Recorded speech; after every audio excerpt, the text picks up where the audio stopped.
you. We haven't even started. Again, an applause. This is true California crowd.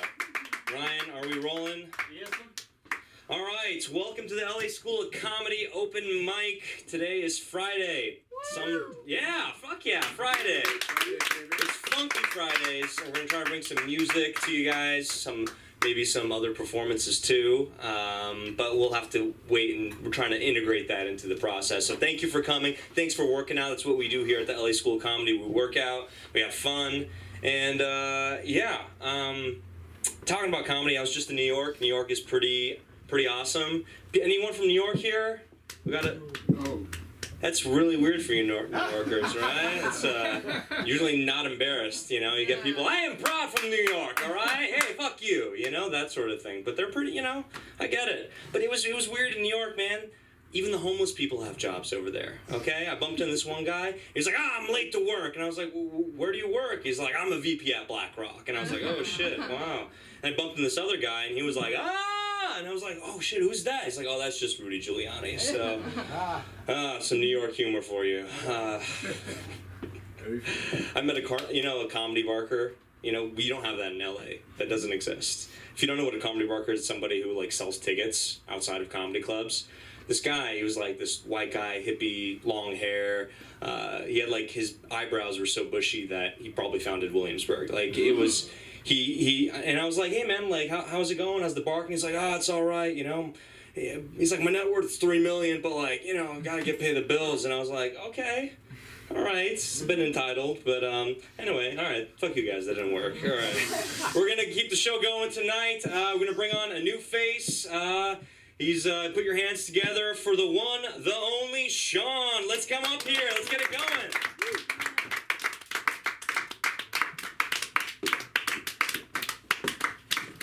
Full position. Oh. Amazing.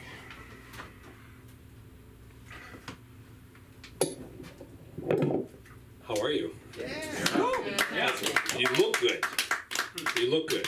So how are you doing is sort of beside the point. How do I look? Yeah. All right. A little confidence boost. I need it. I'm pretty new to LA. I moved down here at the beginning of the pandemic. Moved down from Seattle after 30 years up there. And it is great to be in LA. I'm loving it here. Right? We got the sunshine, we got the beaches, we got the beautiful people, and Seattle's got the Velcro. The fucking Velcro on every possible garment you could possibly imagine, right? That sound of on coats, on pants, on watches, on briefcases, on shoes. If a city had an official sound effect, right? Seattle would have Velcro. I had to get out of there. I was actually worried that I might lose my ability to manage buttons and snaps and zippers and things. You know, especially like an aging brain, you don't want to lose that dexterity. So I'm happy to be down here. People typically, when they're like, "Oh, you're down from Seattle, wow, rain, right? Geez, the rain, good move." I'm like, yeah. The rain's a factor. Bigger deal for me in Seattle is the light. In the wintertime especially, there's just not enough light. Half the year, you're going to work in the dark, you're coming home and it's dark. Middle of November, let's just say, you're like, tomorrow's my day, I'm going to impress my boss, I'm going to get to the gym early, I'm going to really make some shit happen, and you get up at the crack of dawn, and it's time for lunch. It's time for lunch. You may be brunch, if you're lucky, but you're very late for work at that point. I think, too, the reaction around the rain, like, Seattle, the rain. Like, I get it. Cities are known for things. And I've wondered if I moved in from Chicago, would people be like, Chicago, yeah, the wind. Good move, right?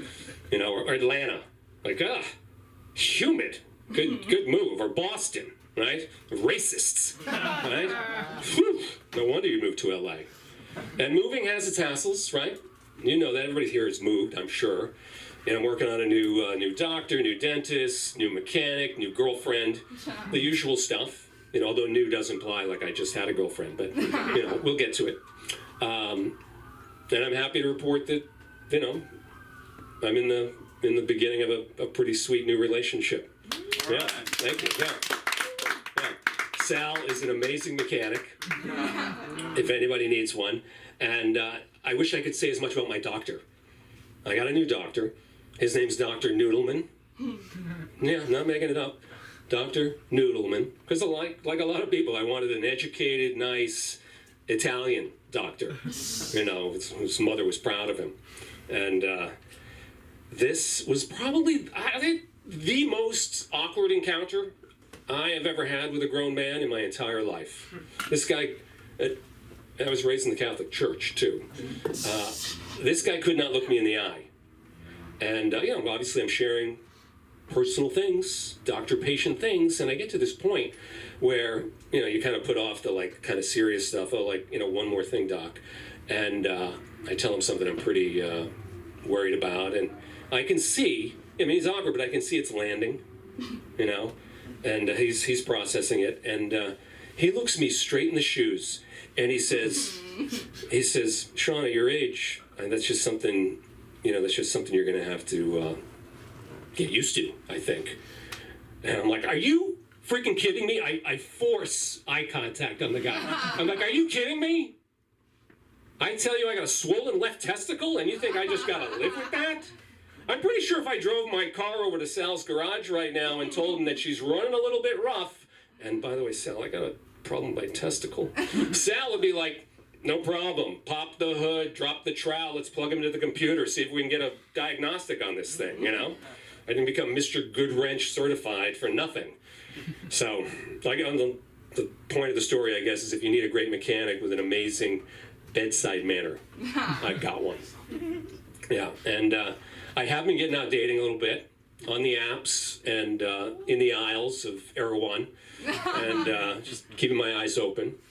I do think that the apps could use, I'm on Hinge as my app of choice at the moment, and I do think the apps could use a little, I don't know, maybe it's a new app, but they could use a feature that helps daters over 50, you know, because people have lived a long life at that point. You know, there's probably a divorce, maybe two, maybe some children, and you know, it's not unlike buying a used car in a way, right? There could maybe be like a certified pre-owned situation, you know, where you really just understand what these people have been through, myself included. You know, kind of like there's a Carfax thing that tells you all about the previous ownership. It could be like dating facts. And, you know, I just want to know, is this the actual mileage? How many owners? You know, what was the, you know, was the relationship difficult? Has there been therapy? Have you done your work? Right? What's my potential cost of ownership going into this thing? You know, I'm not looking for perfect. You know, you're over 50, accidents happen. I just want to know, like, how much body work are we dealing with here? So, the app situation it's been pretty good. I don't think at least the women in my feed have not fully understood the assignment. You know, you can put, what, 7, 8, 9 photos of yourself up there. There's gals in my feed that have like 7, 8, 9 photos of themselves in the classic car selfie, full with seatbelt. Like, you know, 8 different shots of subtly different hairdos. You know, oh, here's a good hair day. Like, oh, you look really good in hoop earrings today versus studs on that previous picture. I'm zooming in on these shots. I'm looking into the back of the car to see, like, are you a Taco Bell gal? Is that an In-N-Out burger? Is that a gym bag? Like, it's like forensics, forensic dating. Like CSI for the dating guy or something. I think there's a program there. And Hinge has the prompts, right? The questions you can answer. One of my favorites is, what would your last meal be? And it's a little dark, right? And potentially not that revealing, okay? But this gal answers, you know, what would your last meal be? She answers it with, depends on my mood. I'm like, depends on your mood? The mood is you die at dawn, right? What do you want to put in your pie hole tonight, sweetheart? Your last day on Earth. So, well, is there a chef special? It's like, yeah, it's lethal injection. And I actually got on a real date, face-to-face, a couple weeks ago. And no masks, you know, it's kind of almost celebratory. You know, we both got a glass of wine, of course, you know, raising a glass, you know, make a toast, cheers, or whatever. And, you know, I look her in the eye, and I raise my glass, and before I can say anything, she bursts out. just so you know, I'm paying half the check. I'm like, whoa. And I sip my wine, I process that. I'm like, well, who's paying the other half? I'm Sean O'Connor. Yeah, Thanks, man.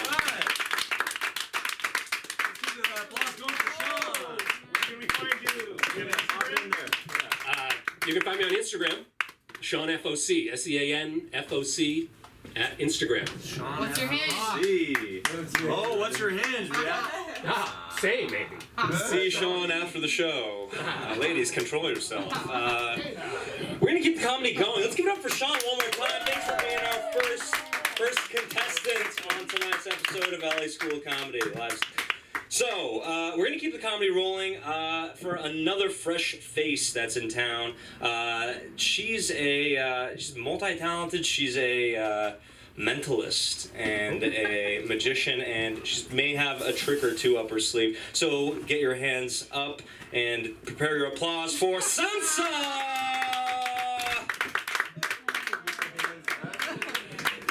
And Don't shoot!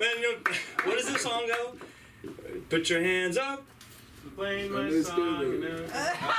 Anyway, let's all right, scratch that. We're gonna cut that out. Let's give it up for Sansa.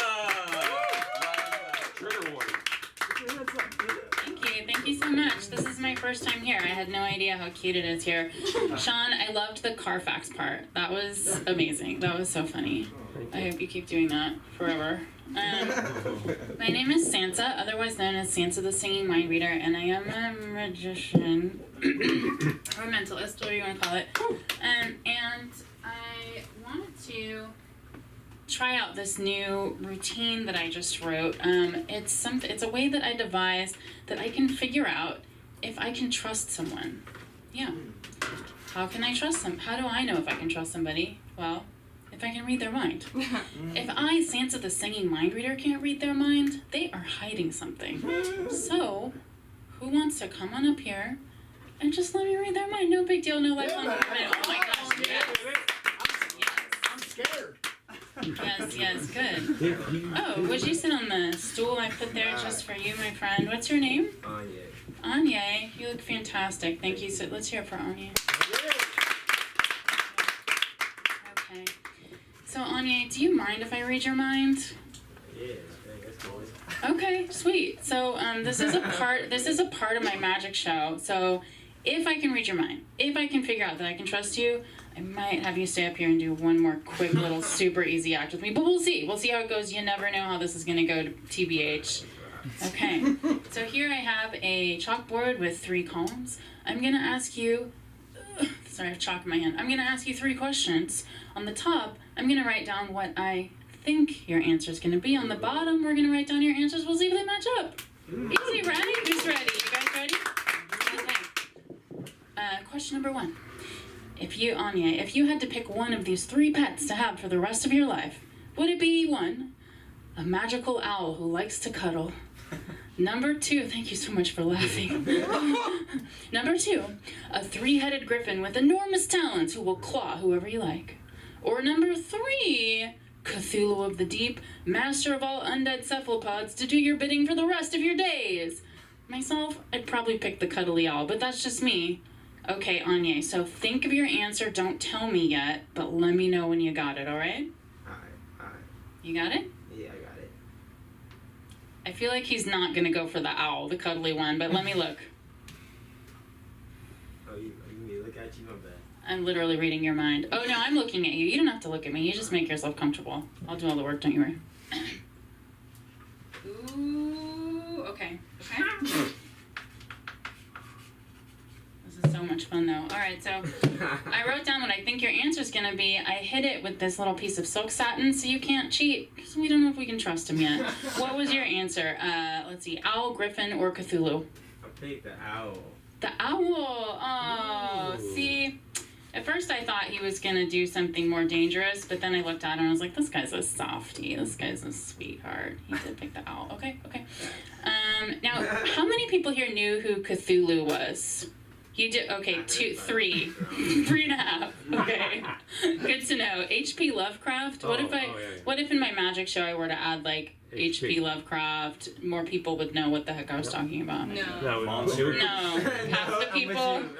Maybe the older people. Maybe. Lovecraft. Maybe people more on my age. Okay, Lovecraft. Okay, cool. Thank you so much for your feedback.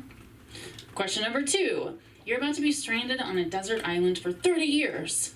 You have everything you need to survive, but you get to pick only one of these 3 forms of entertainment. Would it be a magical owl, but this one can hoot to you any mystery of the universe, no matter how esoteric. It'll tell you anything you want. That'd be cool. Number 2, a magical library filled floor to ceiling with any book you want. Any book you can conjure will just show up in this library. Be pretty good for 30 years. Or number 3, a magician. Thank you so much for laughing. Okay, so so don't tell me. It's either going to be owl, library, or magician. Don't tell me, but think about it. Let me know when you got it, okay? All right? Let me know when you got it. I feel like you got it already. You got it? I'm deciding. I know, it's hard. No, I'm glad you're taking your time. I have all the time in the world. You guys are good, right? All right. I'm ready. All right. It's tough, because I'm tough, too. I don't even know between the two. You probably I feel like I got you, though. I hope so. Because I want you to be able to stay up here and do the little act with me. So I really... Okay, which one was it? It's tough, because I really would want another owl, but I feel like having another owl... I feel like that's too many owls, though. That's like... This owl gonna be jealous if I'm talking to this owl. So instead, you picked the library. I knew it. Yeah, this is going really well, you guys. This is gonna blow your mind if we get this last one. Okay. Last but not least, let's make this fast. A, B, or C. Now, if you don't believe in hell, which might be a good idea, you can see this is a metaphor, however you like, but this is it. Wait, how do you pronounce your name again? Anye, like Kanye. Anye. Right. Anye. Okay, so you walk into a room and there's 3 wise men, and they say, Anye, what is the quickest path to hell? And you have to pick one of these 3 answers to tell them. Would you tell them A, good intentions, B, evil deeds, or C, doing nothing in the face of extreme suffering? A, B, or C? Don't tell me. Let me know when you got it.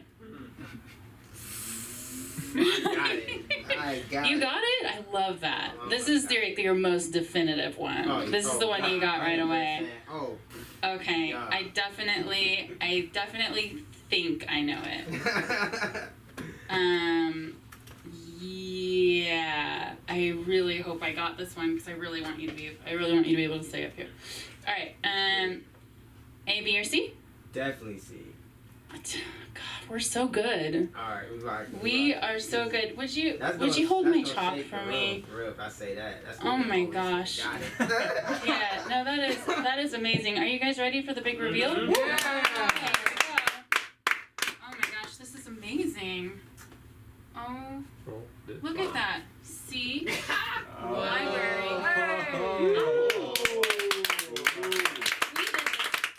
We did this together. Not only, thank you, I felt that. Not only do I know that I can trust you, I also know we work really well together. So, up to you and also all of you guys. Would you like to stay up here and do a quick magic rope trick with me? Rope? Yeah, it's a magic rope trick. So I'm Sansa the Singing Mind Reader. I sing, dance, and do magic to vintage love songs. And I have this beautiful song. Let's get it.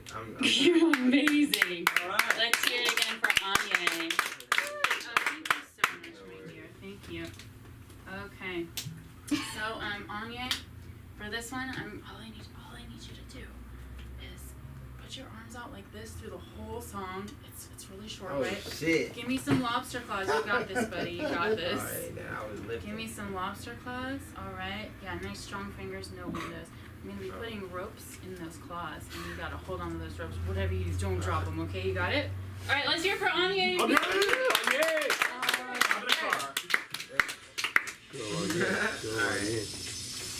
so nervous. This is crazy. Yeah, it is crazy, actually. I say it's crazy, actually. All right.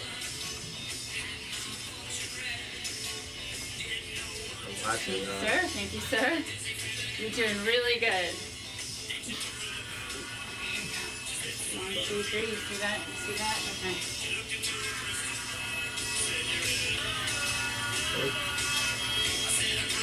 And then it's like just rope, right? No big deal, okay?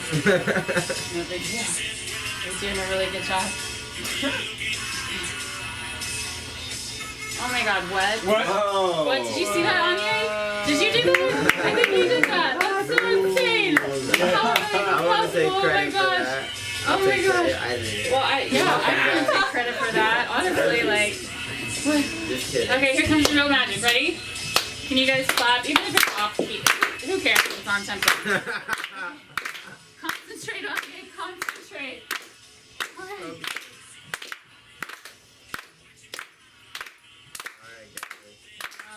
Oh my god. Stellar. Amazing. Amazing. Okay. Here we go.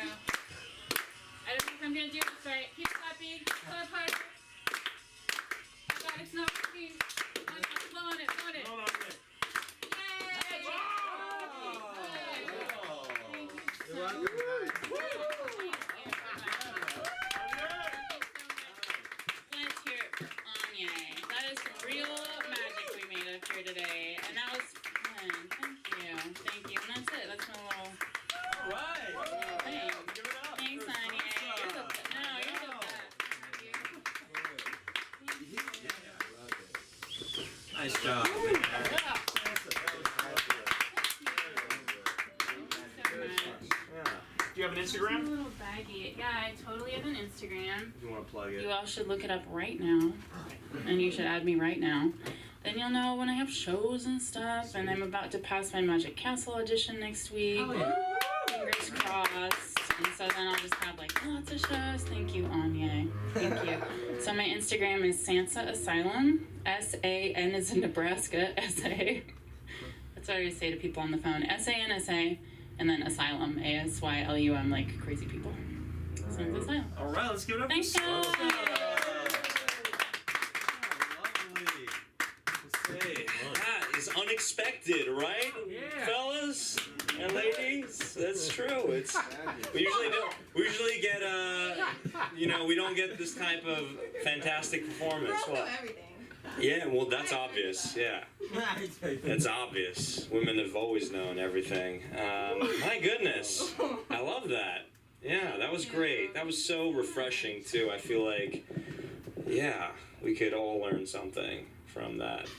Well, I learned something from you guys because the comedy crowd is really good for like bouncing energy on scripted things, you know, and seeing what works. And you guys really were wonderful. I just learned a lot too. So thanks for letting me try that out. Yeah, absolutely. Yeah. I'm more into witchcraft, but personally, at least the women I date are. So, see, that's a funny thing, right? Astrology, like we're all cool about it, but like, we all know that wasn't cool like 100 years ago, right? Oh, we got a strong astrology crowd here. Okay. Some pagans were going to burn me at the stake after the show. Yeah. This is why I'm wearing a turtleneck underneath, so I'm more flammable than others may be. We are going to keep the comedy going. You guys ready for more comedy? Is that why we came here? We're still... Yeah. It's a small building. So, are you sure? Okay. No, wait for you. Yeah. Okay, we're gonna keep the comedy going. Bring on another performer. Very talented. Very hip. Very stylish. This gentleman, he's from the East Coast. You know, he's a New Yorker, but he's also got some Southern charm to him. So, if y'all are ready for some Southern and New York style comedy, give it up for Hunter! I love your hosting voice, by the way. It's like my favorite thing. Yeah, so I've been told I need to be more conversational, so I'm gonna work this out and try to be less like a coked out giraffe on stage. It's gonna be great. I got some new stuff. I just moved here from Brooklyn like a month ago, and like I've noticed a couple things about LA specifically. It's like nobody smokes cigarettes here, which like is weird on one hand. And I used to smoke, but now I jewel, and people thank you. People are surprised that I can jewel because they're like, oh, didn't the government ban it? Yeah, but the court stopped in. Meaning they can take away your rights, but they can't take away my jewel. Cool. All right, yeah. I talk about drugs a lot on stage, but I don't do them so much anymore. I like my psychedelics, I like my weed. So I'm not one of these comedians who gets on stage and says that everybody should do drugs. It's not everybody's path. I don't believe that. But what I do believe is that every single person in this room is constantly doing drugs. All the time. You don't believe me? Everybody in here has used something to alter your consciousness in one way or another, right? Whether it's coffee or alcohol or fucking TikTok, right? Because like people say social media is a drug, right? And if that's the case, then like TikTok is fentanyl. Like it's imported from China. The kids are into it. I'm terrified. I don't know. And like social media is like a weird drug because like I've gotten in like way less trouble on cocaine than I ever did on Facebook. Right? Like on cocaine, I met Jesus at an Applebee's. On Facebook, I tanked my career like 3 separate times, people. It's all about perspective, I guess. I'm dating a therapist. That's a joke. Yeah, it's a weird choice. It's not for everyone. It's for me. I like the live-in help. I don't know, but it's like, it's cool dating a therapist because we like talk, we're very open, it's a very mature, healthy relationship, which I'm not that used to. All my other relationships didn't really argue, which I learned that was like a really bad sign. And so like now that we're arguing, I'm like kind of stoked about the thing, right? Because 1, it's a good sign. And 2, as a child of divorce, I feel like we're moving in the right direction. Because what's love without a little fear? Again, guys, I said this is new. We're working on stuff. I'm just here. Yeah, thank you. Y'all a woke audience, I can tell. Y'all pretty woke, right? Yeah, it's a thing. I've been woke for forever. This is why this is why I get confused when people act like it's a new thing. Because I was woke back in the day. I was woke when it was called being gay.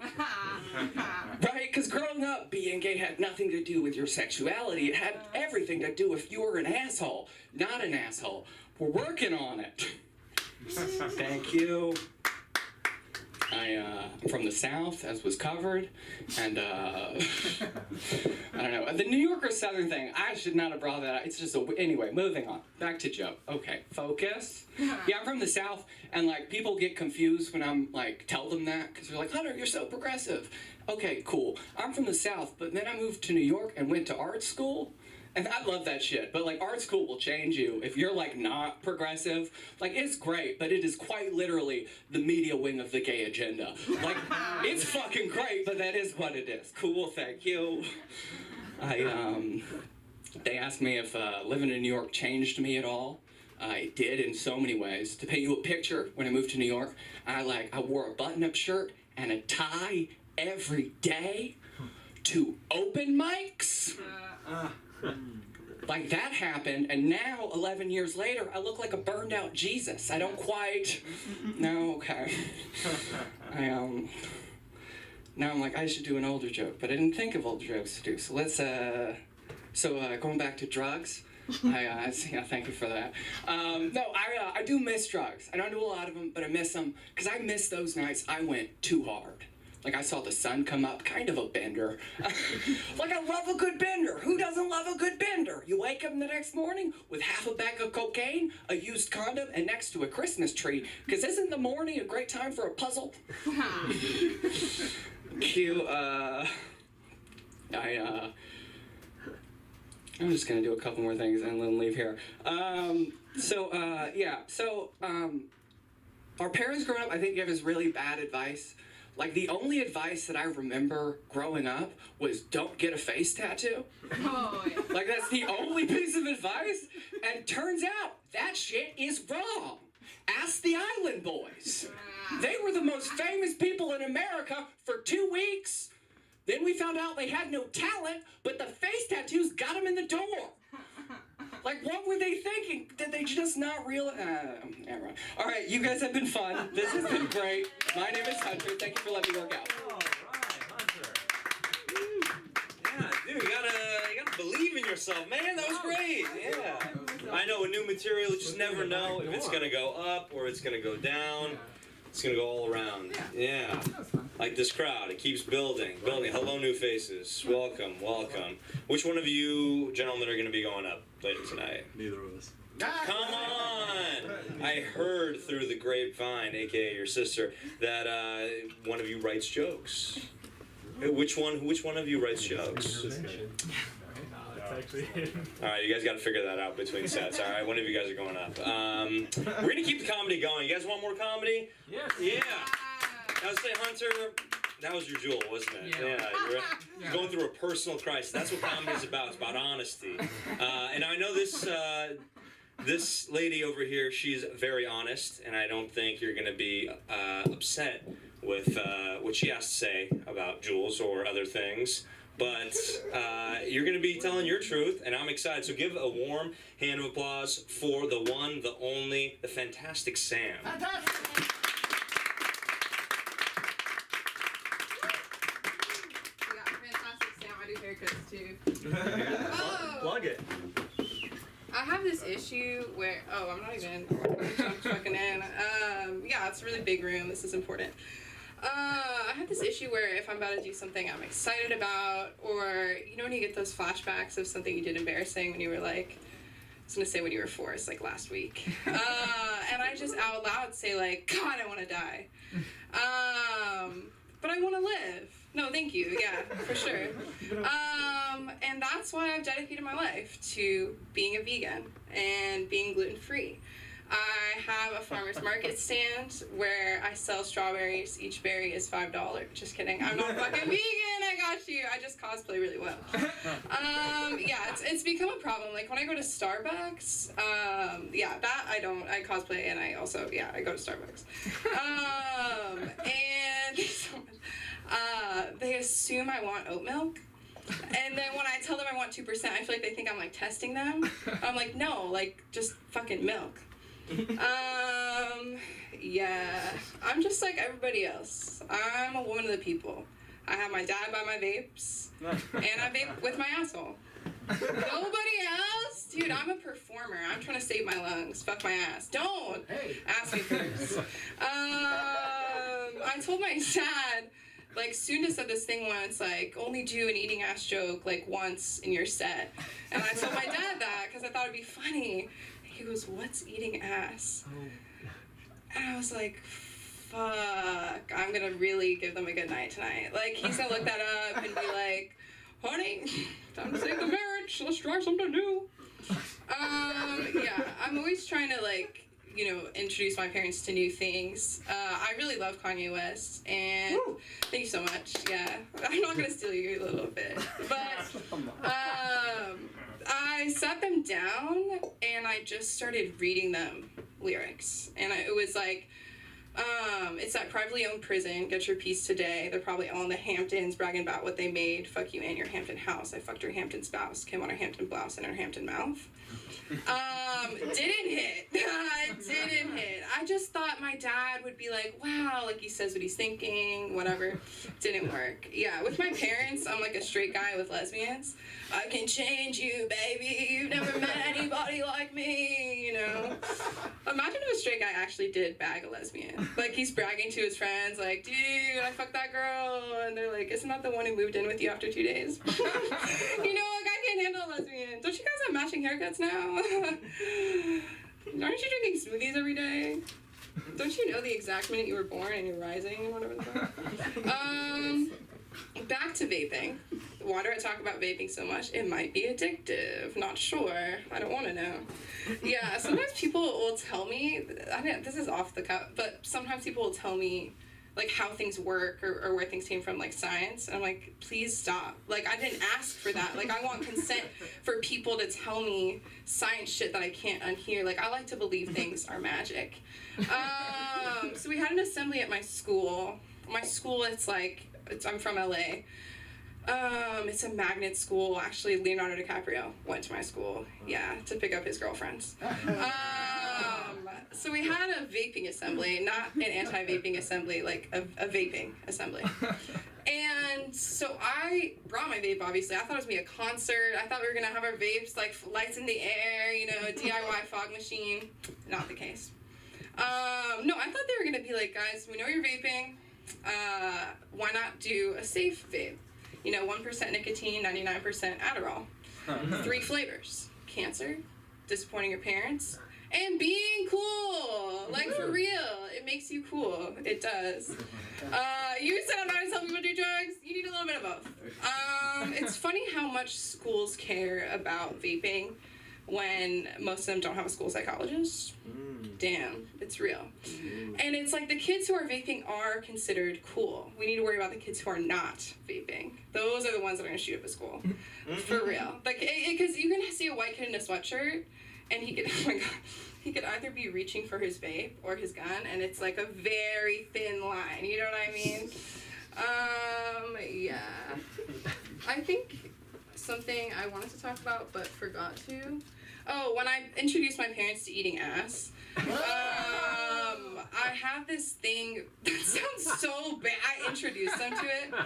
I was like, so I'm going to show you something with the dog that I think would be really good for you guys to know about. I'm woke. I'm waking you up to eating ass. I wake them up by eating it. I need to stop. I told my dad, I said, don't watch tonight. So, yeah, my dad watches my shows. You know how people like die hard, like freedom of speech, like we have the right to say whatever we want. It's like, yeah, but it doesn't say whatever you want and not expect consequences. I think that needs to be spoken about more. Like, for instance, when I tell an old man, I like your smile, the consequence is him stopping salivating and then asking me if I live around here, you know, and that's the consequence of my own actions. Or like fire in a theater, like when I was like, but you can't say fire in a theater. It's like, you can. You're just an asshole. You know, like you can say what you want and still be an asshole. That's pretty much it. Yeah. I don't know. The fuck assholes. Fuck assholes, not mine, and eat them if you want. All right.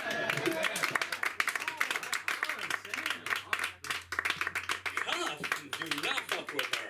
She's serious about assholes, that is for sure. Sansa, we lost that one, but we can go out right to the right. Can we give it up for Sansa real quick? Thank you, that was so fresh. Come back. And hey, good luck. Break legs. Take care. All right, let's give it up for Sam, who brought us the Gen Z comedy that we needed right now. Sometimes, like, as an adult man, I forget, you know, that I'm not 22 anymore. I'm 22 plus 10, and that's 32 if you're from Long Beach. But yeah, it's so good to get a refreshing perspective, and that's what this place is all about, refreshing perspectives, right? So we're gonna go ahead and shift gears, keep the comedy going for another New Yorker. He's the host of the Tiny Cupboard in Brooklyn, right? It's a Mike over in Brooklyn. So give your someone hasn't eaten today. Give your hands up for Vera. Thank you so much. Let's give it up for Andre. He's doing a great job. Yeah.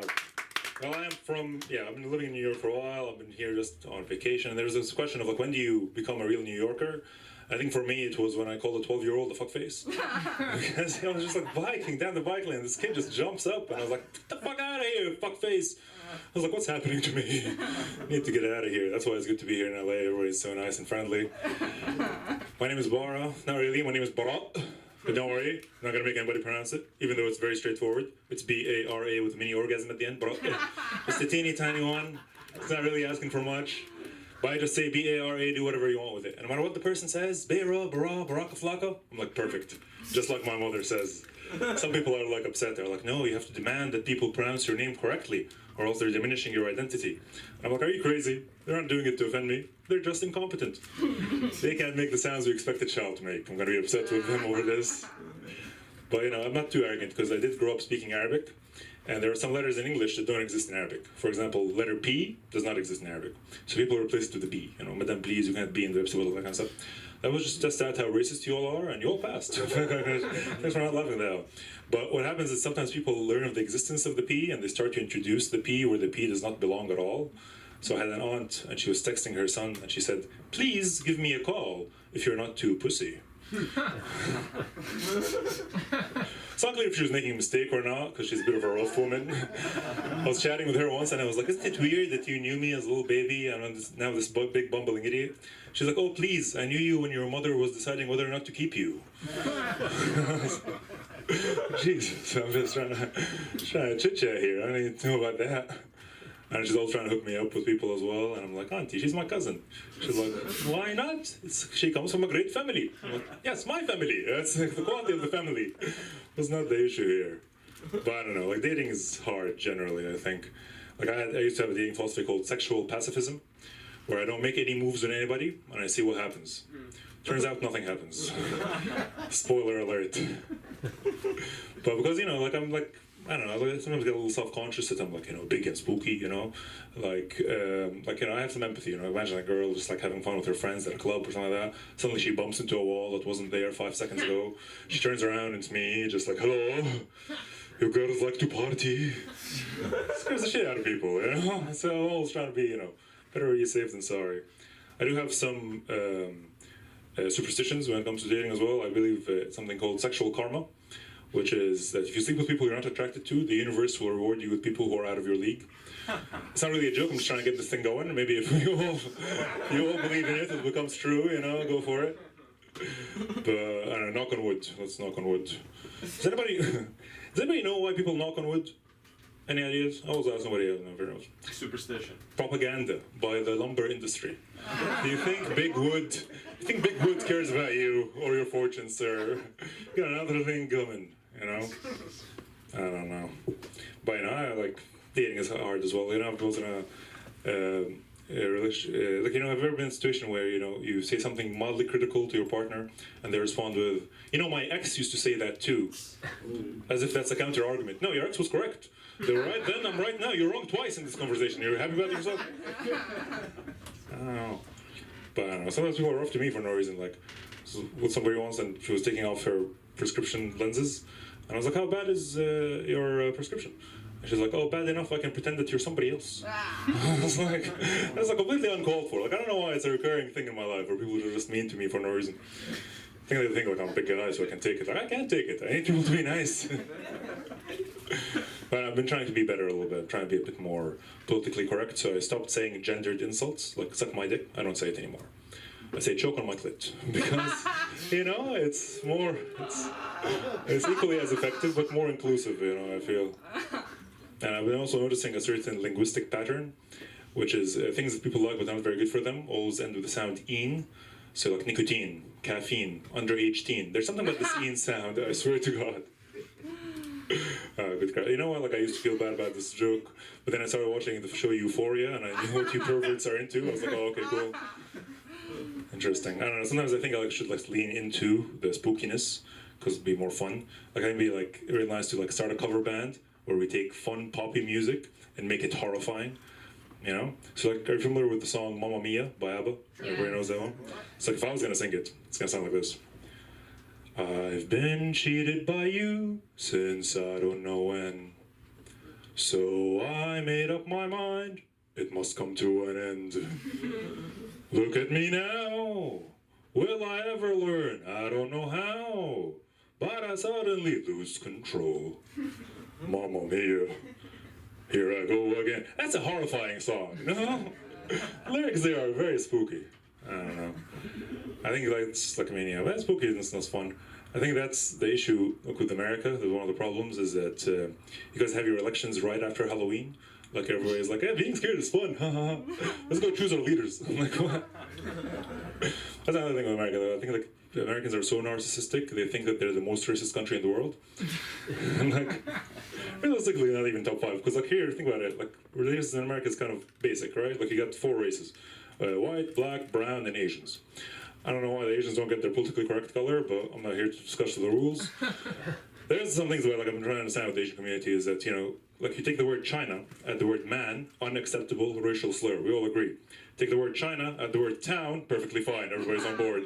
I don't know where the transition occurs there, but whatever. But the thing is, with the rest of the world, the racism is more granular, you know? I'm saying in Asia, for example, Japanese people hate the Chinese people, who hate the Koreans. In Europe, forget about, you know, the British and the Germans and the French killing each other. Even like the Albanians hate the Moldovans, who hate the Latvians. I grew up in the Middle East, and we don't hate anybody. Just kidding around. I grew up in Jordan specifically, and you know, Jordanians think that the Egyptians are a bunch of clowns, the Lebanese are effeminate dandies, and the Saudis are barbaric assholes. So this is the size of New England. So really, you guys have some catching up to you. Yeah, and there you go. Got some support in the crowd. How much time we got left? Is that? Yeah, like 4 minutes. 4 minutes. Oh my. All right, cool. So I mean, I grew up in Jordan. I ended up coming to the U.S. for college. I lived in Boston for it initially. And it was the first time I was living in a place that had like proper sports teams. So I decided to adopt all the sports of Boston. And every year they give me a parade. I was like, my God. But like, I'll tell you, I faced more discrimination in America for supporting the Patriots than I have for being a Muslim. Because like, you know, half the country hates the Muslims. 90% hates the Patriots. So like, everybody hates the Patriots. It's all good. Then I moved to New Haven, Connecticut, and everybody shout out for New Haven, Connecticut. Yeah, you're from. I'm familiar. You're familiar. All right, cool. Well, woohoo, CT. Well, but like I was like my first week in New Haven, Connecticut. I was there for like grad school, just to give you an idea of like I'm just a nerdy guy. And I'm like, you know, Friday rocks around. I'm like, what am I supposed to do? Sit at home like a degenerate? No, we'll go to the bar. We'll meet some new people. So I was sitting there, minding my own business, having a beer at the bar. And I see like a group of 4 middle-aged white guys, very drunk in the corner. And then one of them comes up to me and is like, hey man, I know who you are. I was like, what? I don't know who I am. This guy figured it out on site. And like, he's like, yo, you're one of the cartel boys, right? Let me tell you something. All these other guys, they step on the product. I never step on the product. So I had no idea what he was talking about at the time, but my little research indicated that stepping on the product means that you are stealing some of the cocaine that the cartels have so generously given you to sell. So this guy was going out to me to tell me that all his friends were, to me who he thought was in the cartel, to tell me all his friends were stealing from the cartel. Not him, he never steps on the product. I don't know anything at the time, so I just gave him one of these. And he's like, yeah, all right, no need to say much, but how about you and I take a shot together? And then the alcoholic in me jumped into action. I was like, all right. And then I said it out loud, and clearly my accent is not Latino at all. And he's like, oh, you're not with the cartels? Are you with Dimitri? And I was like, what the fuck is happening in New Haven, Connecticut? I'm just here for 1 week. I don't know. Well, like, I'd love to say that's the only time somebody is like mistaking me for a criminal at a bar. I was once going to Jordan, and like had a transit in Austria. And I was like, all right, cool, I'll stop by, check out the local scene. And I was walking around downtown, and there was like a place with like a bar with live music. And I was like, cool, I'll see some Austrian music. So I walk in, and some guy with an acoustic guitar on the stage being like, take me home, country roads, West Virginia. And I was like, what the fuck happened to like everybody? American leader fucked everybody up. And so I was out at the bar, and then some other guy comes up to me, he's like, pure Austrian, he's like, cocaine. I was like, excuse me? He's like, do you have cocaine? I was like, no. He's like, oh, I'm so sorry. I was like, do you have cocaine?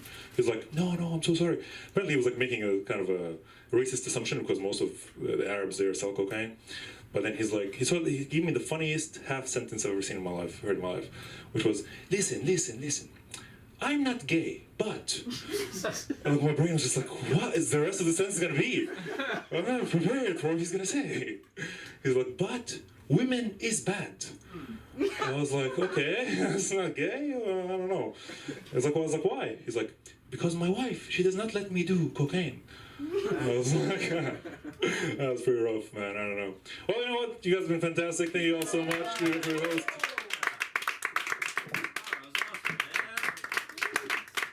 Great to get new blood in here. My wife doesn't let me do cocaine either. She's Do you have an Instagram? Oh yeah, Bara. What's your Insta? It's Bara Badwan. BARABADWAN. And the Venmo is no. The jokes continue. That's why we're here. Have the council made a decision yet on? Because you know you're here already. When are you gonna be peer pressured into telling jokes? Unless it's a wedding, right? Like, or you're drunk later. But like, yeah, are we into it? The drunk later point. All right, we'll come back. All right, we're going to keep the show going. That was a lot of fun. I'm going to kick it, before we move on to our next contestant here. Oh, hello. Welcome. You made it. Come on in. Come on in. My taxi was late. Yeah, that's a person from 1925 who just arrived. So, let us, right before we continue, I want to just say, can we give our producer, Ryan, a hand of applause? He works tirelessly to record, to make sure the audio's good, so that you can come and buy a self-tape and make him rich, and that is exactly what the acting business is all about. So, that being said, he's also a very funny actor. He's a musical theater major at USC, and he's going to London in a few weeks to study at conservatory. So, give a warm round of applause for your producer. He's going to come up and do a set, Mr. Ryan. I'm going to talk. It's been a few days, annoying shit. I did a gig yesterday. It wasn't porn, not yet. We haven't stooped that low. It was, you know those judge shows? I was on one of those. They're fully fake now. I thought they were like a little bit, you know, it's sad, but it was America's Court with Judge Ross. I didn't know about it, but I found out it's like Key and Peele did like their courtroom sketch was about that show. So yeah, I was literally there, and it was the most anxiety-provoking thing I've ever done. Harder than anything. They give you they tell you all the situations. So I am this baseball. I was in the minor leagues, you know. I tore my elbow, fucked it up, and then I gave my prized possessions to a roommate as collateral because I couldn't pay rent. It was my Mickey Mantle signed like bat and like glove. I don't play baseball. I don't really care, but you know, for this stuff, you find out like the day before. So like I was just like at like midnight I got the call sheet, showed up, and then I switched characters like they just like put you in. The guy who I was gonna like sue, they didn't find him, so they pulled a guy from the audience, supposed to be around my age, 35-year-old guy from Poland. So now so he's playing like a physical therapist that goes to University of Tennessee. So it's a big weird thing. They were like, they want you to improv the whole thing. They just tell you what you do, and they're like you'll just go and talk to Judge Ross. They're like, when you go in there, remember, Judge Ross is the boss. Don't talk back to him. So, you know, I'm like, okay, whatever. I don't really know what I'm going to say, but then they start quizzing you beforehand, the producers. They want to make sure you don't go up there and be like, like that. So, because, you know, they find random people off the street for this, that you get paid like $50 to be in the audience. Wow. So, you know, like, that's how it is for a lot of actors. Like, you meet, since I'm young, I'm 21, I'm doing extra work or whatever, but then you meet people that are like 50, and that's what they're still doing, you know, getting by that. So I'm like, yeah, good for you. I mean, it's not what I want to do, but it gets you known and stuff. But I mean, I got $100 for this, but I lost the case, sadly. I thought I was actually going to win because it made sense. Like, why did he sell it? I didn't tell him to, but then Judge Ross, he didn't want, like, he was like, you didn't specify when he could sell it. So, I don't know, his real name's Dimitri, too, so. It was, yeah, I've had, Dimitri is the other one that I know, raped, so it's, yeah, I know, it's pretty bad. Dimitri's not a good name. So be careful with Dimitri. So yeah, just remember that. But yeah, so this Dimitri didn't rape, as far as I know. But you know, but yeah, so there was like, we were supposed to make it like he undervalued. It was supposed to be $17,000 for these fake signed things of Mickey Mantle. I only know Mickey Mantle from Always Sunny. He's Mickey Mantle gene. You just go crazy. You can just get fucked up like that. So I respect him for that, but I mean, I had to make it seem like I cared so much about this. Like, my grandpa gave it to me. But I was like, he sold it for $9,000. So even if, like, I would have been, I guess, whatever, my name's Brendan or whatever, Brendan would have been okay for if he got the money back and bought it back. But he sold it for, like, half the price. So the reason behind that was Dimitri was jealous of me because I was dating his ex-girlfriend. So, yeah, Dimitri wasn't happy, but then the guy, he forgot that, like, during it, or he was like, that whole logic behind it, you know, to make it juicy, you want these old people to watch this show. It's on Fox or whatever.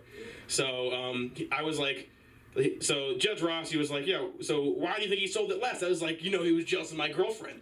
And then Dimitri goes, what girlfriend? So, and then everyone's laughing. So they immediately think that I'm just, he's like, I don't know what you're talking about. So he just really negated the fact of it, so making me look like a dumbass.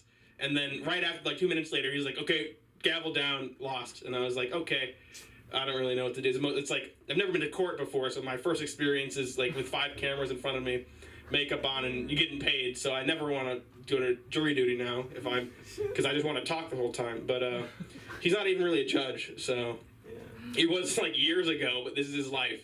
He is I don't know. I guess once you Judge Judy, Judge Ross, they got it set up, but never want to do it again. Never can because you sign a contract, you only do it once. They don't want you to, because they'll know it's fake. They see you again. So, but it's the life of being an actor. In general, it's been okay. I don't smoke weed anymore. Sucks. It's a problem when it fills a hole in your heart. Like that's people are like, yeah, you can't get addicted to weed, bro, and I'm like. Well, you can get addicted to a lot of things. You can get into jacking off, porn, stalking. There's all these different things. It doesn't matter. So it's, people. You just like to stalk people. I'm not saying that's one of them that's replaced it, but sometimes I like looking at people. From afar. It's better when they don't know. But yeah. So I feel like I'm a walking contradiction a lot of the times. I'm like. Grew up in Chicago, but now my family lives in South Carolina, and now I go to LA, so it's pretty confusing. I got a new license plate from South Carolina because I don't want to pay for the car, so my parents do it. So now, and she texted me, like, be careful. They don't like the red states out there. And I was like, you'd probably be more careful for me, like, for the people that I'm going around, because, I own guns, too. Don't have them here yet, but I know some people, but yeah, people, I hate driving around here. I've gotten used to just like instead of just any situation, flipping someone off. I did it, I think about 4 times today. I'm probably overusing it, but then I've kind of realized like when they do it right back to you and you're like, how do you one-up them? Because you can't really you're not screaming, I'm not going to get out of the car and try to fight. So it's just an even more aggressive one. So it's a lot of just me doing that and then driving away and just really praying they don't follow me. Because I've had friends gotten guns pulled on them for just doing stupid shit. But, yeah, I don't know. I'm just kind of like, everyone doesn't know to drive right. Like, at 65 miles per hour, no one drives that way. I've once seen some fucked up shit, though. I once saw a foldable table take off flight on the freeway. You might be wondering, how does that happen? It's stupidity usually causes it and not tying it down. So, yes, make sure when you have a foldable table on your pickup truck and you're going 80 miles per hour, you might have someone either holding it or just don't do it. Straight like that. But driving's fun when it's nighttime, though. Good night drive when there's no one here. So what else about me? Yeah, another contradicting thing. Theater major, go to USC, fun stuff. But I'm also in a frat. But yeah, that's how I met Dimitri. Yeah. That's Dimitri. Yeah, that's why I'm not involved in the frat anymore. Yeah, that's why, USC's had big scandals and stuff, but it's like, it's normal frat. They're drinking cases, fighting cases, normal stuff. Fighting cases, yeah. cases. That's what they do, That's nuts. So, I only did it because, you can't get to parties that well. I know guys that would pretend to be girls just to get into some of these parties. Yeah, but it didn't go well for them either. Hey, yo. Pretend to be girls? Yeah, I mean, they cost $80 sometimes to get in some of these parties. They Waka Flocka at one of them. They literally, these frat parties are have mansions and stuff, but, I mean, yeah, I'm not pro or against it. What I am not, I'm just frat life. Oh, okay. What? You think I'm against rape? Am I pro or against rape? That's a good question. Yeah. Is this the way to no comment. Plead the fifth. Yeah, so, yeah, you want to be careful about that. Luckily, the thing is, they're stupid. They settled out of court and stuff. Stupid. I don't know. I don't have... But, then you still, people see, people that I'm in group chats with, they still see him around, at USC. So, Dimitri, we know what you did. You know what you did? No, I'm looking at the camera. Yes, Dimitri, yeah, I brought him. He had some good jokes in his story. He had great stories he was going to tell up here. No, yeah, we don't. But, everyone knew him. He had, I don't know. But, I guess he figured out how to, because, he has a lot of friends that were, girls that he wouldn't try to rape so that it would make... Yeah.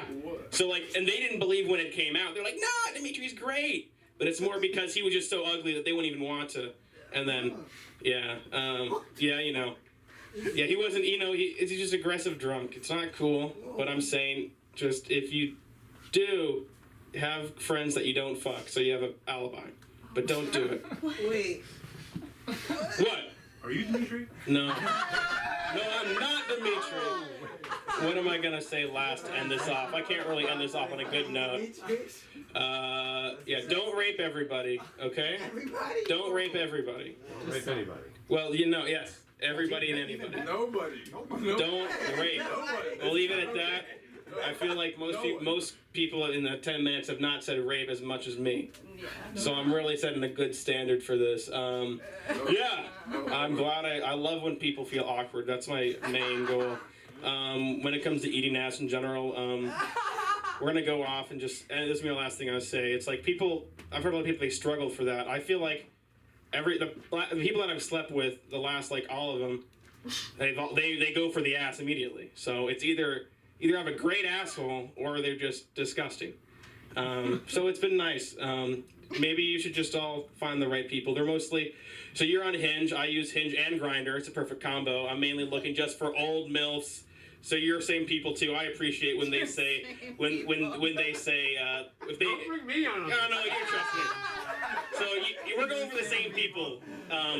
It's like yeah, just letting you know. So it's very likely that you know. Do you know Debbie, Native American goddess who after I went to the bar and paid for drinks, I vomited because I was too much alcohol. And then she massaged me and stuff, and then she was like, this is my grandmother taught me this ancient Indian massage technique, and then she just started sucking my dick. So it was, it was good, but then one day she texted me, did we make baby? And I was like, no, Debbie, it requires me to come, and it's like, it's kind of hard to come when it's, there's not much that you like there, but it's like, it's more for the experience, you only be, when I was probably 18 when I did this, so, it's way easier to go for the desperate people because you don't have kids, they weren't married, so what else are they gonna do? And then I know I can just get it and then call it a day. Don't be like Dimitri, everybody. I'm Ryan Benson. Thank you for entertaining me. And just remember, everything I say, it's all jokes. Hey, speak your truth. I think we learned a lot of things right now. I too was in a fraternity, Sigma Chi, and at USC I went to, you can go to other fraternities, you can visit them. So Matt Barkley, the football player, he was, you guys know Matt Barkley? You shouldn't, because he sucks. But he was a backup in the NFL, and he was the DJ, which is probably why he sucks at football. Anyway, wow. How you guys doing? You guys feeling good? You guys are about to start a revolt or something. You're going to throw chairs at us. I like it. That's the energy we like here. That's the true Will Smith deterrent that we're dealing with. Anyway, we're going to keep the comedy going. This gentleman over here, and yes, he is a gentleman, and he's a very fantastic performer. He's very funny. Yes, that's right. It's you. It's the one, the only, Patty! Keep it going. I'm recording this. Give me some love. He's recording it. Give him some love. All right, buddy, you look good. Keep it going for our own Armenian Bradley Cooper. Listen, people ask me all the time. They say, Patty, where is all the good rape humor coming from? And I say right here at the LA School of Comedy, that's where you find it. Oh my God!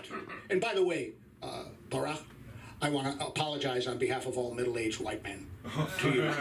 Yeah, we just say anything that comes to our mind. And, Connecticut, I was there for the weekend. It was nice to see you again.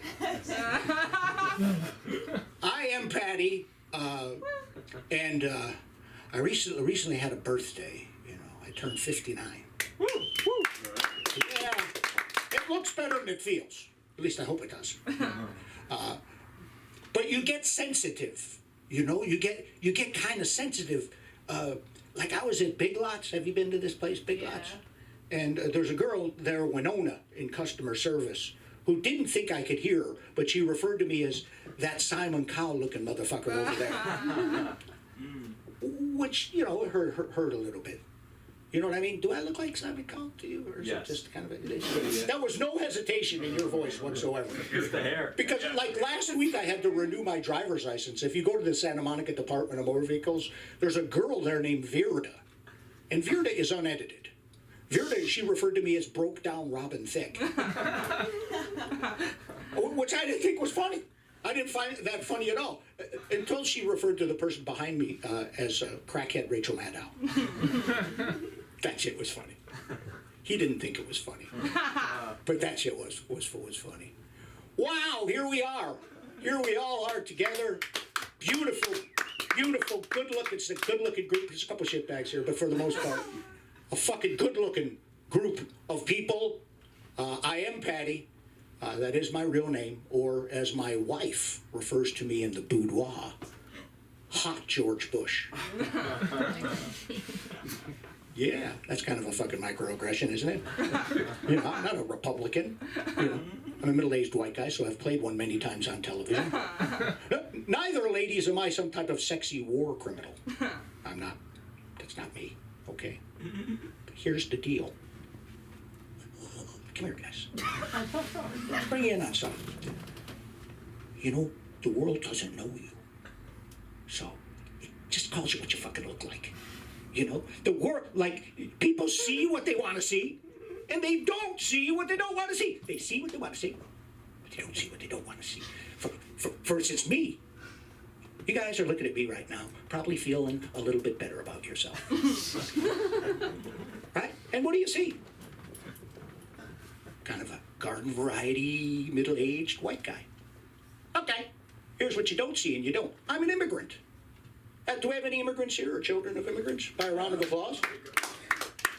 Okay, and for those of you that didn't applaud, do you love us? Those of you that did, do you love us? Absolutely. Do you love us? Okay, good. I'm glad I could solve that problem. Good night. Here's the deal. You have been trained to look at me and not see an immigrant. That's the media has trained you. We do come from that side of the crayon box. We do come in this tone. It's true. I came here. This country is a fucking confusing place. I came here when I was like a fat little 8-year-old. You know, I came from Ireland. And Ireland, there was only two types of people in Ireland. There were Catholics and Protestants. Said Catholics, Protestants. I never heard anybody called white. I never heard a human being called white until I came to this country. Right? Like, in fair disclosure, I left Ireland in the early 70s. There was only one black Irishman in the entire country. His name was Philip Lynott. He was famous. He played the guitar and sang in a band called Thin Lizzy. You guys ever heard of Thin Lizzy? Yeah. Do you know what we called him? Catholic. Yeah, I'd come all the way here to the land of the free, where all men are created equal, to find out this new whiteness apparently entitled me to a whole bunch of shit. Yeah. See, white privilege is true. I can see it because where I was born, it didn't exist. But I got it now. Oh, yeah, I got it now. I don't know what I'm going to do with it, but I got it. I don't know what I did to earn it, but I got it. You know, Helen Keller had white privilege. She was just fucking unaware of it. Like most people that have white privilege. About 70% of the country has it, right? Most of them aren't aware they have it, or they won't admit they have it. The people most concerned about it are people that don't have it. It's a lot like herpes. If you think about it, we're the Irish are different in that. Like, when you look at me, I don't look like an immigrant. I can walk in most places and people don't assume I'm from somewhere else. That's white immigrant privilege is what's that called. That's called. My wife, her parts come from the Philippines, but she was assembled here. And older white people constantly compliment her on her command of the English language. Yes, well, oh my God, you speak English so well. Where did you learn to speak English? It's like Burbank. So what I get is a double-edged sword. Because people will look at me, you know, people that look like me, you know who I'm talking about, and I'll say just fucking terrible things about immigrants, right to my face. Like, I was at Fuddruckers, Delicious fucking hamburgers. Up in Rancho Cucamonga about a month ago, and the guy in front of me in line, he turns around and he looks right at me and he says, I didn't come here all the way from Ireland to see this great country overrun by immigrants. I said, Dad, Tucker Carlson is lying to you. He's a liar. But my father has taken the Kool-Aid. You know what I mean? And the thing about us, when I see, I'm talking about the Irish, is we actually are attracted to the negative parts of our stereotypes. The most, like, you know, toxic sports mascots like the Washington Redskins, they changed the name, they should have, it was a slur. But did you see how the Native Americans depicted on the side of the helmet? Proud. Gazing into the distance. Distinguished. Have you seen the mascot for Notre Dame? It's a drunken leprechaun in the attack position. My father loves that fucking leprechaun. fucking fighting Irish, fucking right. But there is one leprechaun. He knows, he's Irish, he knows this. And the rest of you guys, I'm going to bring in, you look like a good group. So, come here. There's one leprechaun. One in particular, Sean, you know who he is. That the Irish can't stand. Drove my father nuts. The Lucky Charms leprechaun. Remember this leprechaun? You see him on the television? They're all after me, Lucky Charms! They're magically delicious! Could hear my father on the other side of the house. Fick! That's how Irish people say fuck. Frickin' queer leprechauns on the television again! He's on dope! Anybody my father didn't like was on dope. And you know, he never said gay, he always said queer. Weirdly progressive, if you will. But the thing is, like, my father was embarrassed because a sacred cultural symbol of Ireland was running around screaming effeminately. You see, the Lucky Charms leprechaun is kind of our Flavor Flav.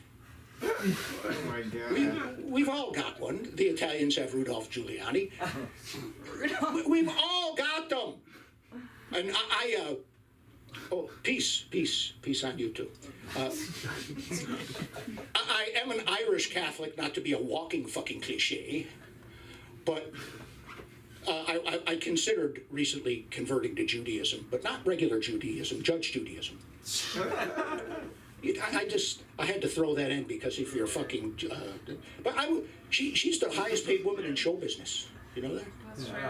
Fucking crazy. But I can't do it because, you know, I'm terminally Catholic.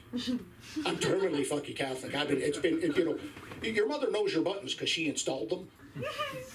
And you know, in truth, it was my Catholicism that first informed me that I could do this, that first informed me that I was funny. When I was 13, I made Father McGillicuddy laugh so hard he passed semen through his nose. That's a story for a different day. I was not an altar boy. However, I was dressed like one at the time. Still have the outfit. It doesn't quite fit, but you know. Here's the deal. The truth is I was an altar boy. I was. And that means a couple of things. It means that spirituality was important to me, even as a young man. And I had access to the communal wine, and my first sexual experience wasn't my idea. But hold on! First of all, it was in the 70s. Everybody had 7 to 9 fucking children. They couldn't keep track of all of us. They were happy to have you somewhere else. You know what I mean? And there were lots of pedophiles around. We gave them nicknames. You know, first of all, Father Albert, my guy, he was a passive-aggressive power bottom. So, not so bad. Not so bad. He still sends me Christmas cards. You know, his $50 is $50. You know, I don't want to get mad at him. But it could have been much worse. You know, there was another fellow there, his Father Fabio, a.k.a. the Christopher Columbus of anal, Alzette. He liked to think he got there first. Listen, you guys have been very mediocre as an audience. But I want to say thank you. This would have been a very unpleasant experience without all of you here. So I want to say I want to remind you in closing that I was here. And wish you the best. I wish the least ever get be the most ever wish for. Put your hands together for the man himself, the one, the only.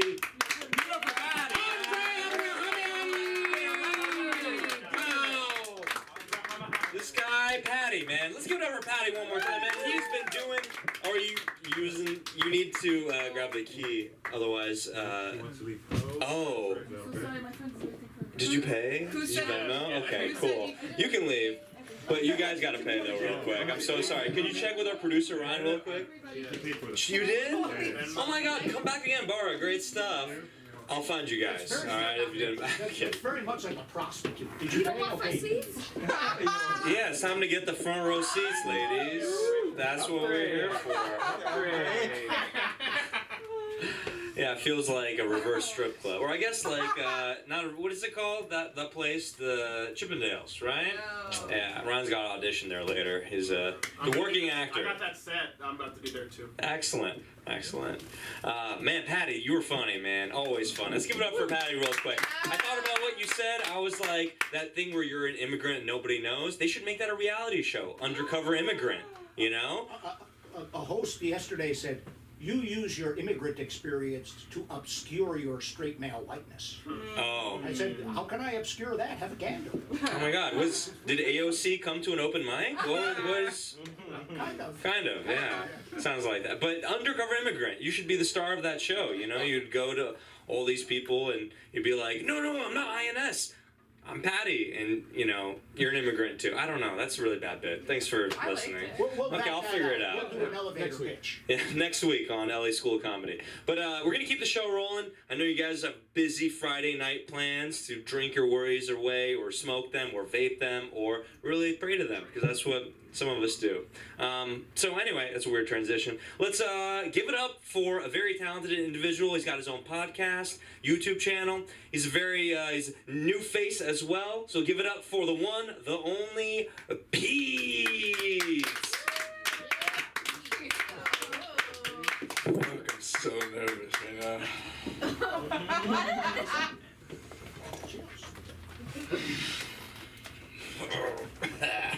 Feel it here right now.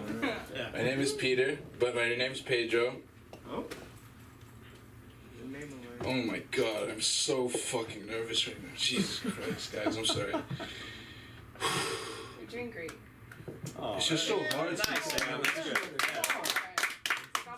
don't talk about rape. I think then you'll be okay. That's why I'm nervous right now. Yeah. It's like, that's all I got. No, Ryan, that's not all I got. Woo! Okay, so I'm Hispanic. So I get to roll my R's. That's a big benefit. I get to say carro, hablar, even though you don't roll your R there, but when you're Hispanic and you look like me, you sometimes get looks. Second, double takes. But I fuck it up all the time. Excuse me, but I do mess it up a lot. Because I have watched quite a bit of lewd material throughout my life. And by lewd material means when someone is just ready to go immediately. You know, if someone feigns some interest. And so I had a time when I was at the gym and I was talking to this attractive mother, and she was like smiling at me. She was pretty, so I was like, hey, I'm gonna go up to her and talk to her, right? So I asked her number. She smiled. She asked me how old I am. She's kind of impressed. And I just tell her old enough, right? Because what better way to respond to a question like that when you're probably not old enough for her, right? So she laughs a bit, and my, lewd inspirations come about, so i.e. my inner pool boy. And so I decide to ask her immediately, why don't we just get out of here right now and go to your house? I'll just drink some coffee there, like just a little bit of coffee. Nunca me hables así. Don't ever talk to me like that again. I have a husband and kids, And I wouldn't cheat on anybody like you. Cheat on with anybody with you. She didn't want me. She didn't want to be with me. She didn't want to be with me. I flew my girlfriend out here because, my dating scene's kind of hard. I'm going to try something new here. So, it was a lovely experience. Having a girlfriend is kind of like living with a full service. A full service that gives you, me, therapy, for one. Intimacy. And not looking gay when I want to gander at the wonderful candles at Bed Bath & Beyond. Those Yankee candles do have quite a scent to them, don't they?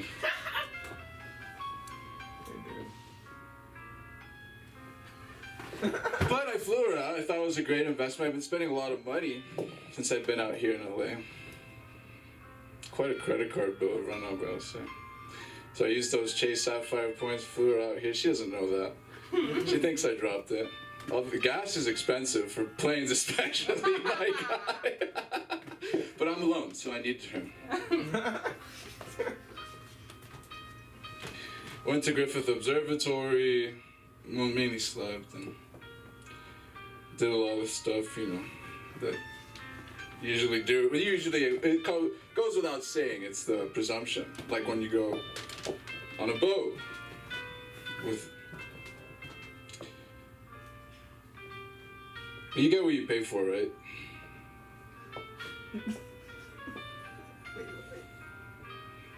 Bless her soul, no. Bless her soul. She's sweet. Like honey. You can win $1 billion now. Playing the lottery. Like, what the fuck is that about? I know people who really believe they're gonna win. Isn't that the human condition? How sad that is? Yeah. I bet one of you guys bought the tickets and think you're really gonna win. That's beautiful. That's so pathetic. But maybe not, because you could. Maybe. Right? Because I bought a ticket. I'm gonna win. I already planned it out. I'm not as sad like that. I know someone with a spreadsheet. Anyway, whatever. Let's get over that. That's a classist system we live in. We have to gamble, spend our money to make money. True. But why can't you make money by saving money? Yeah, fuck frugality, for real, guys. Like, it's not even a thing. Just run it up. We're all gonna go into like a recession or something, right? With the credit card bills. I know what you guys are doing. Chargebacks. Let's go. No? Honest people? You didn't get it? No. Okay. Build your credit score. That's important. Do it. But besides, before I had credit cards, I actually had to make money. But I'm Hispanic, so I grew up poor. So by means of virtue, I had to, become cool by showing off wealth, right? And in elementary school, I kind of faced this dilemma. I had a lot of competition, getting attention in class.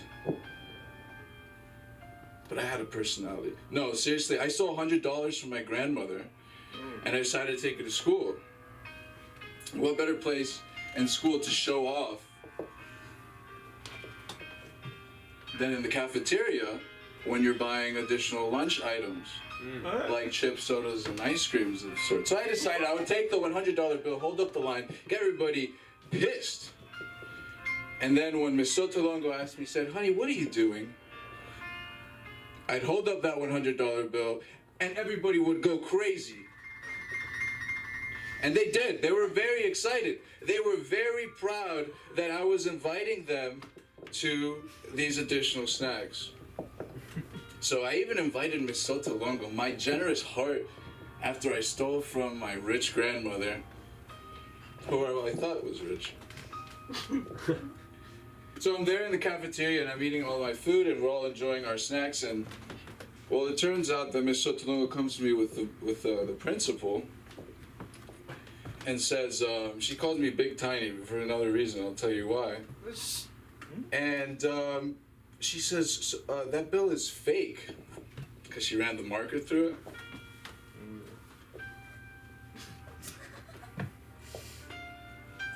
Dude, and I was like, yo, I'm fucking Hispanic, poor, and a fraud.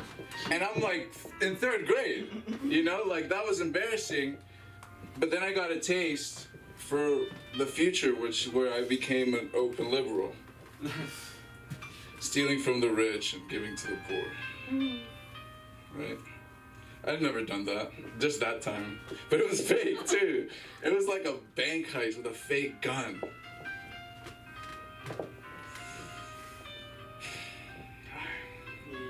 Those patches look cute. On your jeans. I haven't seen that. Yeah. You wanna talk about rape? No.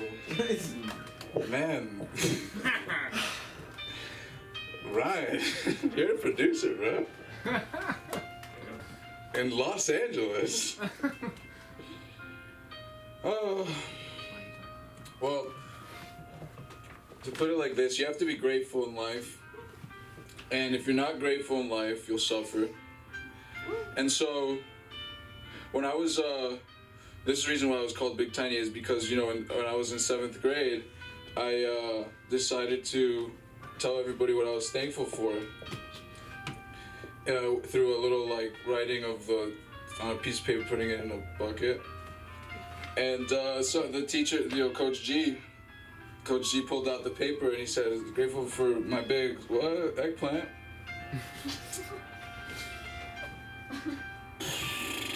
So I got sent to the principal's office. Everybody was laughing. I thought it was funny because I was like, that was me. I wrote, I'm thankful for my big eggplant.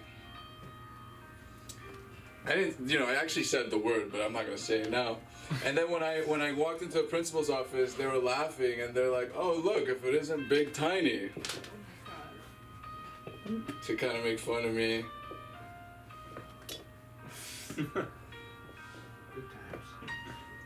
Dude, those are great times, bro.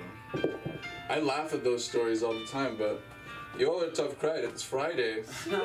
And, like, it's a tough crowd, or I just might be that bad. No.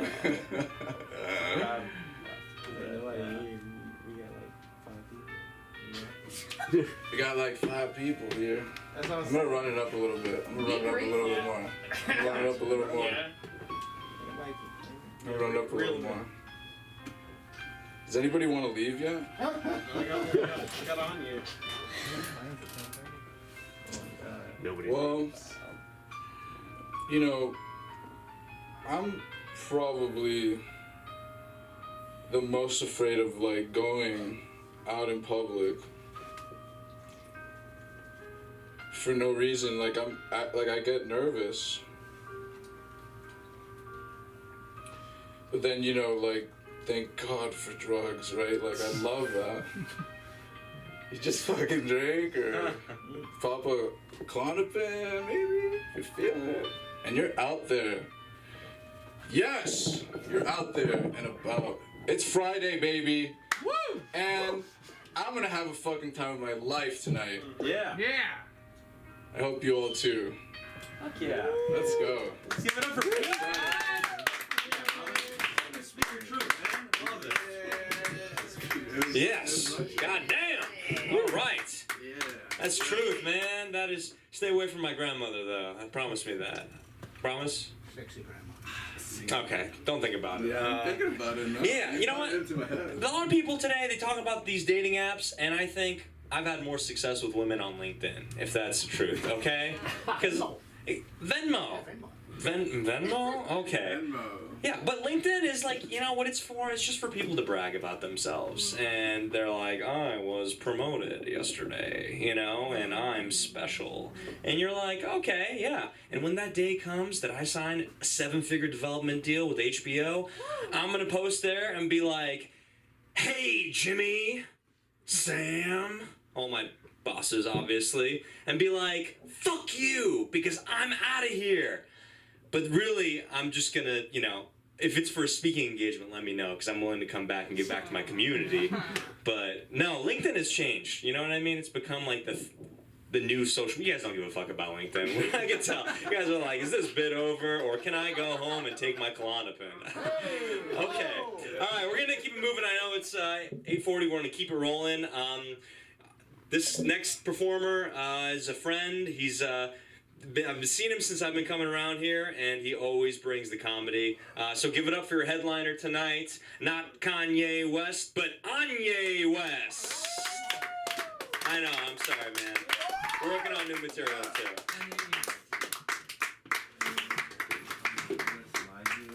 I got you. On this camera. Okay. I'll get you through there. No, we parted. Yeah, we did this. Oh, you're not gonna park the seat for me. Oh, for you. Nah, you're alive. You're good. You're good. You're good. How goes it, people? We made it. We made it. Let me turn my chair a little bit so everyone can see me in the room. All right. What I want to talk about?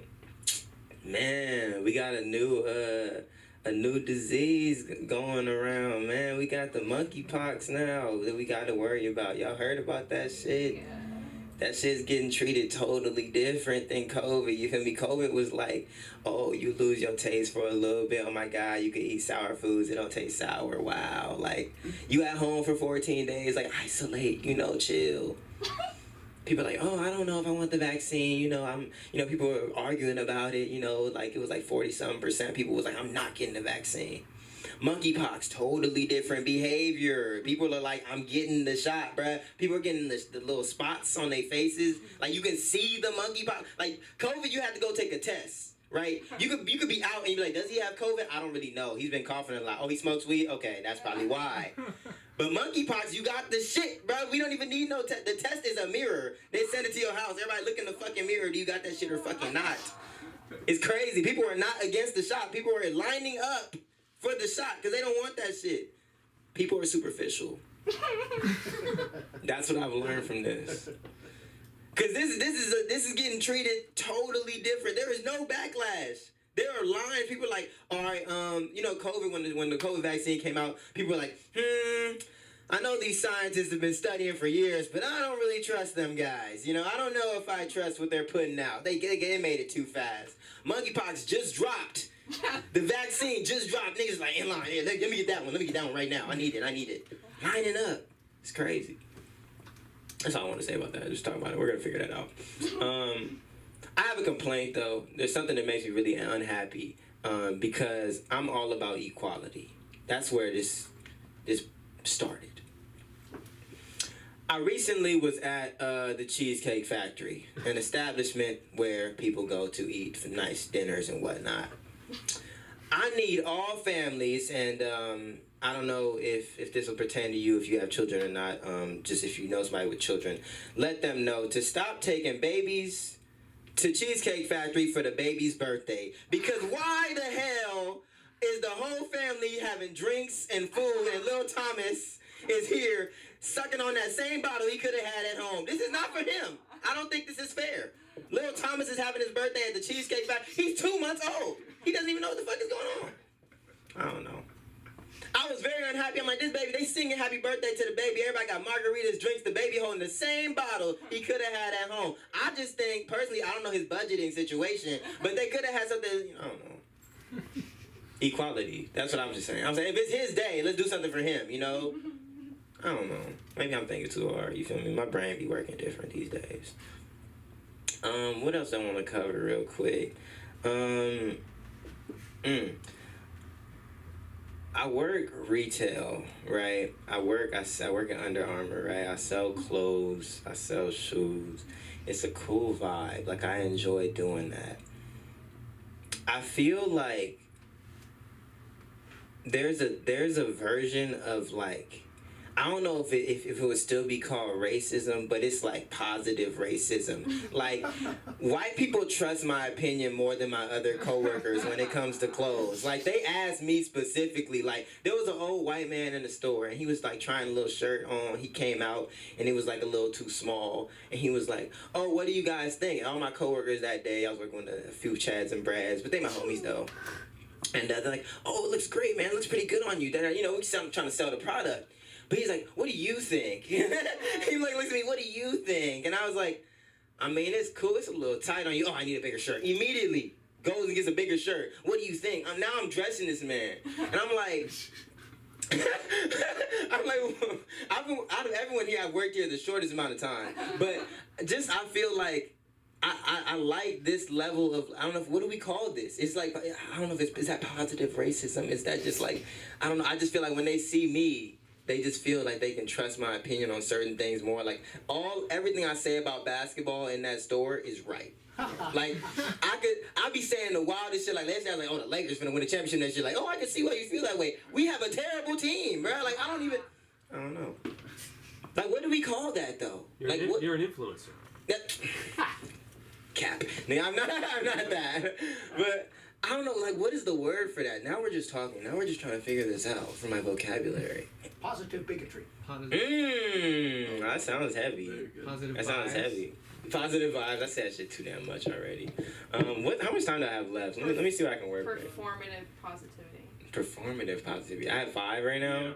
Should I do another 5 or should we call it? How you guys feeling? Do another 5. Do another 5? All right, let's go there. Let's do the 5. Let's do some fun shit. All right, we're locking back in. I was for sure closing out. The plane was landing, but now we're going back up. Fuck, what do I even want to talk about? I've been like really trying to avoid my old stuff so badly to where I don't even have my phone on the stage now. Like, that's my new way to like force myself to pull new things out of my life. I recently got paid for this writing gig I forgot I did. And I feel like I'm like such a pushover that I forgot I didn't get paid for a gig that I completed. Like, what is wrong with it? Like, the weed has made me totally too comfortable with a lot of shit these days. Like, April 21st was the last time I emailed this man, and I looked back at the email, and even then, he was supposed to pay me on the 8th. The 21st email was as if, like, I wasn't sure I was supposed to be getting paid for. I was like, "Hey, is there anything else I need to send to get the money?" Like, that's all I said. Like, I'm not even pressing him for the money. Like, I'm such a fucking pushover. Why am I like that? I'm so, like, always worried about how other people feel that I'm so, like, not confrontational a lot of times. Like, people get mad at me, and I'm like, all right, well, let's figure out how to make everyone happy. Like, you're mad. Why are you mad? Let's talk about it, you know? I try to talk my way out of a lot of shit. Mostly because my last fight was in, like, let's talk about it. 6th grade. That's when I last fought. It was an interesting time in my life because my grandma had just passed, and I was going through a lot mentally. You know, just a little kid trying to get through my days. So antagonist kids keeps fucking me. I'm like, "Bro, leave me alone." And they said something to my grandma. I said, "Fuck that, bro. Know what? I'm gonna see you at PE. We gonna fight." Okay. Bell rings. I'm in class really processing this because I've never been in a fight in my life. It was my last fight and also my first fight. I've never been in a fight. All I knew was the WWE fighting on TV. Nobody told me that was fake. In my dumb ass head, I said, "Fuck it, I'm gonna plan it out. Worst come to worst, I'm gonna hit him. He gonna hit me back. I'm gonna eat that, hit him harder, hit him with the finishing move. Crowd gonna go crazy. They're not gonna know what to do. You feel me? I already hit my plan. I'm like, grab him, flip him, slam him, something crazy, right? Confetti gonna come out. The girls gonna come out with the bikinis. Oh my God, the bell, you win." So stupid. So we're going down the stairs, and it's time, like, for PE, and I see Malik at the bottom of the stairs. I'm like, all right, my head processing, hit him, take the hit him harder, finish the move, we got it. And right when he's getting to the spot that I'm gonna hit him first, he hit me. I panicked because I'm Nigerian. I did the math. All right? If I hit him back, now he can hit me with the finishing move. Crowd not gonna know what to do. I'm not trying to find out. Fuck it. I grabbed him. I said, "Come here, Malik." I don't know. I don't know if I ain't cut my nail that day or the guy was just with me, but when they split us up, my white polo had blood all over it. Right? Look at me, my face not leaking. Look at Malik, his nose is going crazy, leaking blood. Bell ring. Woo, the kids come out. They looking out from over the balcony. They see Malik. They see me. Oh my God, Anya fucked him up. Oh my God, he went crazy. Look at Malik, he bleeding. He going to... And I'm like, hell yeah, I fucked him up. You ain't serious on my grandma, man. You know us Africans don't play that shit, man. You know I'm Nigerian. I ain't really from here, man. You got me fucked up. You feel me? I'm going crazy, gassing it up. I feel like somebody grabbed my shoulder. I look like, man, you ain't see I was to Malik. Oh, the principal of the school. Wow, you're not cold, principal, no jacket, just out here on a winter day.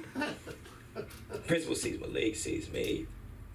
He's like, there's obviously nothing to say here. You're being suspended.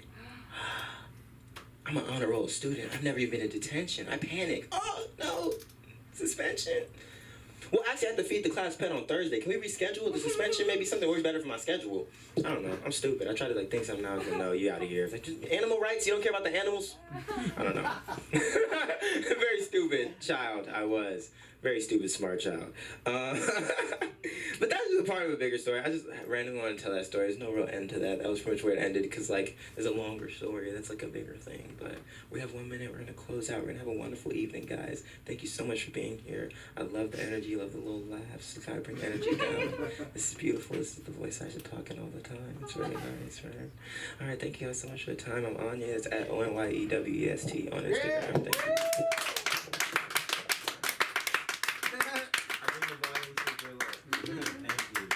Let's keep it going for Anya! Oh my goodness! Oh man, I will not pick a fight with you unless it's staged, man. We'll do it for my attorney. Okay, this has been a lot of fun, hasn't it? Yeah, man. Thank you for sticking around. Everyone else, they're on a list. So, yes, yeah, and that list is the we're gonna email you list. So, yeah. Yeah, we're nice here. But you guys were fantastic. Mike shaming. Mike shaming. Yeah. This is a safe space. This is a safe space, Patty. Okay. Yes. Anyway, thank you so much for coming. This has been the LA School of Comedy live stream. You guys have been fantastic. Monday, Wednesday, Friday. And we'll see you when you're back, okay? Thank you so much. Give it up for your producer.